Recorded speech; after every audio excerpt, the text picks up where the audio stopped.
Okay, man. Welcome here. Welcome back. Guys, Blows Gets with the Phantom and for the Phantom, as always.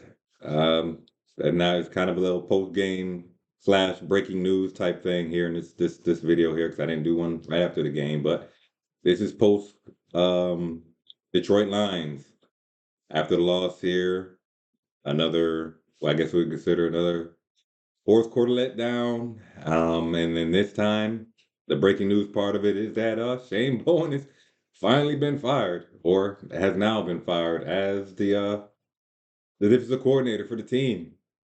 It's another one bites the dust, I guess. That's all to say about it. I don't think as many explanations that we have to give about why he is gone and how you might feel about it. We might feel about it.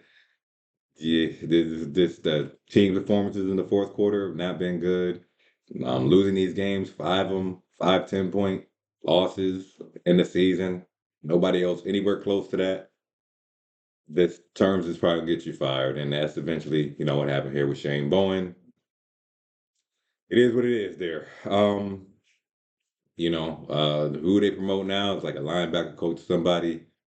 Can't exactly remember his name right now, but what comes from there, what we see big changes in these situations. Hopefully, you should.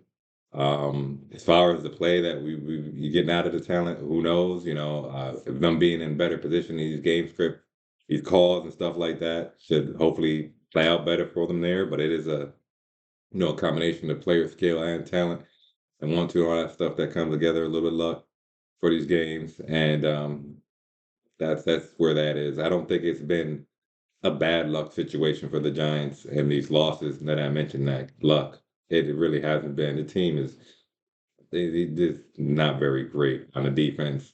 Terrible. I could say a lot of things, but I'm just being chill right now because Shane Bowen was fired. Man, I don't have to be hyped up about another firing of a head coach. It's unfortunate to see. When we discuss it, kind of though, because all that is now truly remaining from that is Joe Shane. And when I say that now, I'm talking about like if we look at the 2022 season.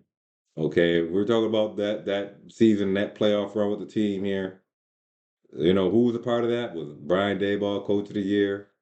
Saquon Barkley, the star running back. Daniel Jones playing up for himself, quarterback playing up for himself. And the only thing that remains here now from that is Joe Shane. The coach is gone, Barkley is gone, and Daniel is gone. The quarterback's gone.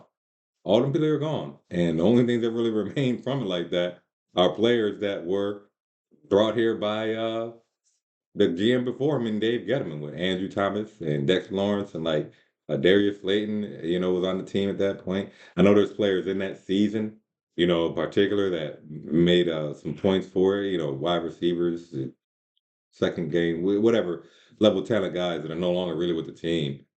Except like Isaiah Hodges is back. I think he was with us last year, maybe. Maybe not.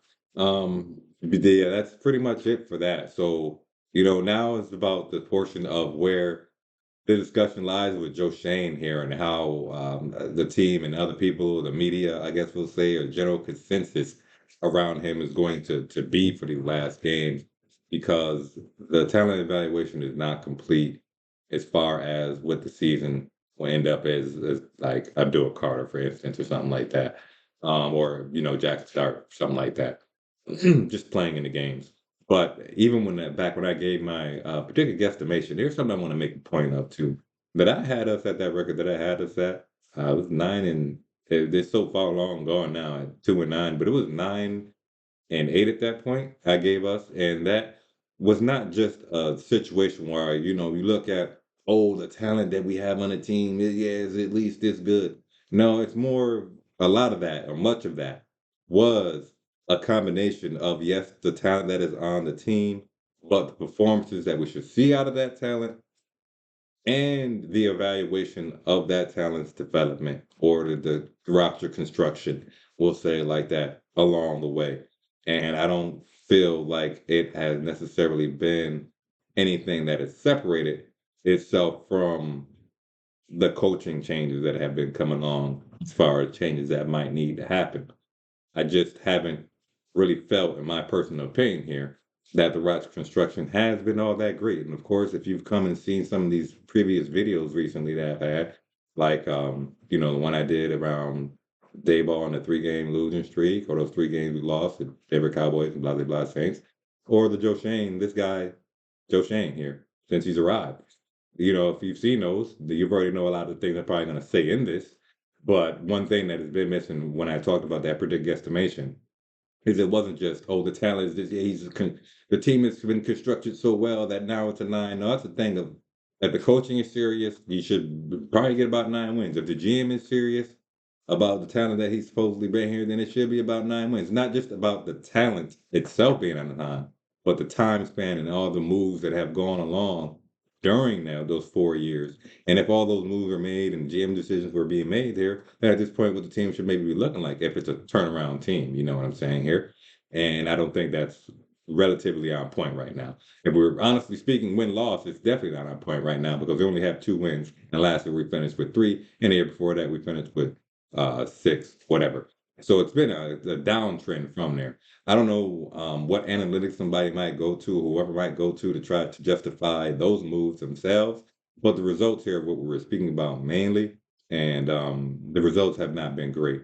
And that's just what it is. I'm not going to pound the drum much more than I already have around this situation with Joe Schoen or the teams. The changes will come as they will come. Some are like Brian Daboll eventually being fired and Shane Bowen eventually being fired because of the poor defense's performances. And inside of that, with the player personnel themselves, not to name names, but or specifics or target, specific players in this, but like a Dexter Lawrence or a Kayvon Thibodeau, really, as somebody who was just recently drafted by Joe Schoen himself, those players' performances really start to speak a lot more about what the future of the team may look like, as far as our proven veterans and some of these young guys that we're hoping to develop, and if they're maybe not hitting the strides quite like we want them to. But this is all speaking because you got to be on the field to do that, and if you're dealing with injuries, that's just something you can't fully assess the player on field performances as, in my opinion. Yeah. Um, Next week here, we got New England, who is playing relatively well.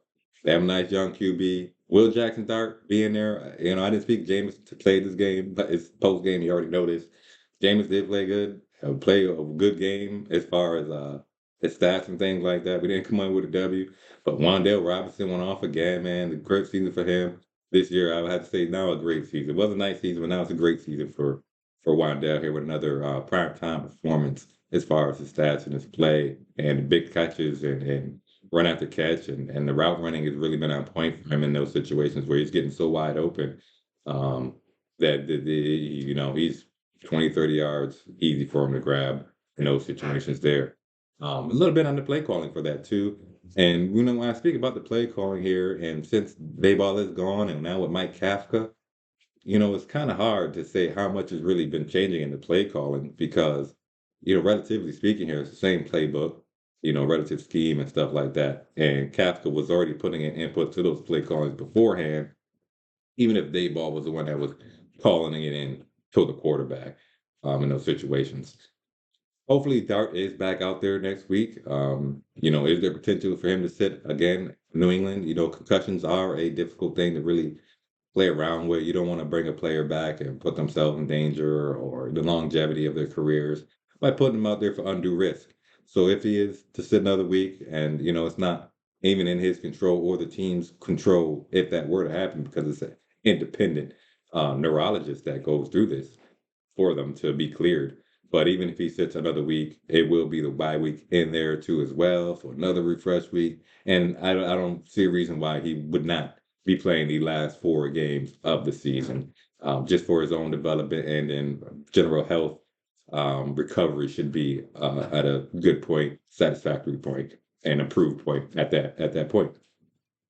After his rest, if you get the point. Um, yeah, yeah. Nothing else really. Shane Bowen being fired is the biggest thing, the news of the day. Us losing another game in the fourth quarter isn't really a story. So there's not much to talk about We played some good games. There's some nice plays out there. Defensively, I don't think it was too much different. Brian Burns didn't come away with a sack this game, but whatever. The next bye week game, hopefully they go ham and he comes in, 2 or 3 to make up for missing in this game here. And again with Dexter Lawrence, Darius Alexander played some. He's the one that came away with sacks in this game, actually, which is just more to say about our interior play up right now, and how it just seems not to be the best in best form right now, as far as playing shape and what it's seen on the field. Maybe I don't know. I'm not going to get into it any more than it really has to be at this point. I don't think it needs to be going into any more about that because the players and the play on the field, and we are speaking about somebody like Dexter Lawrence, of course. But to not get a whole bunch of extra hate around me and mentioning it if there even was some because it's not been a great season. But you think about his previous year and he had 9 sacks. Okay, he came off a 9 sack season. So you don't want to come on and be like, oh, he's a bum now. He's not a bum, but it is a downtrend in his play this season, which I would hope he'd be, and I'm sure he can admit in some ways that it's not quite been as on point as it was last year. Oh, that's fair enough. Um, that's about it though. We'll see this next game. Can it be? Will it be another fourth quarter? If it keeps happening, like I say, at the end of the season, no, I don't think anyone's job is really secure when it comes to who's in the building remaining. And honestly speaking, right now, that's just the general manager and his scouting staff. We're not trying to get a whole bunch of people fired. I don't want a whole bunch of people just get fired out of their job for no fucking reason. No, Joe Schoen would be getting fired for reasons. So I'm perfectly clear on that. Fine with that at least. All right, yo. Be good. Be safe out there, and let's go watch some more Giants football. It is some entertaining football still. I think that still remains from my previous predictions about how the season would go, win or losses, in the context of it. It's still been a relatively entertaining on-field play. At least seeing some positive stuff out of the offense. So that's when it's really the most drag. Seeing the defense get smoked and just seeing the defense get burnt all game. Peace, man.